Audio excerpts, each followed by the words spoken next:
उनके पास पूरा मौका था आज अपना दोहरा शतक लगाने का, लेकिन वो रन ही नहीं था। गलत रन लेने के चक्कर में उसने अपना विकेट गंवाया है।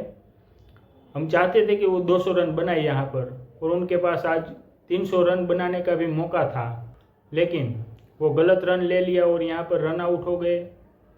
और शुभमन गिल ने यहाँ पर शानदार पारी खेली है, 129 रन बनाए और कैप्टनशिप में उसका ये 5वां शतक आया है।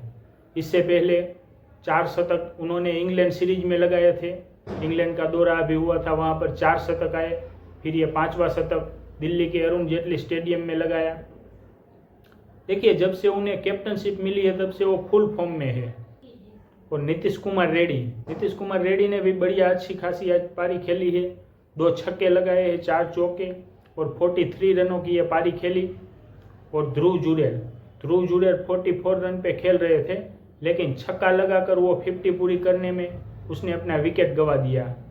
और फिर टीम इंडिया ने डिक्लेरेशन कर लिया है, और फिर वेस्ट इंडीज़ का 4 विकेट चला गया है आज यहाँ पर। और आज भी कोई भी प्लेयर वेस्ट इंडीज़ का यहाँ पर 50 नहीं लगा पाया है।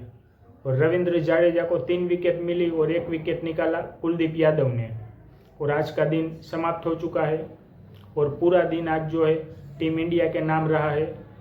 अच्छी खासी वेस्ट इंडीज बॉलरों की धुलाई भी हुई।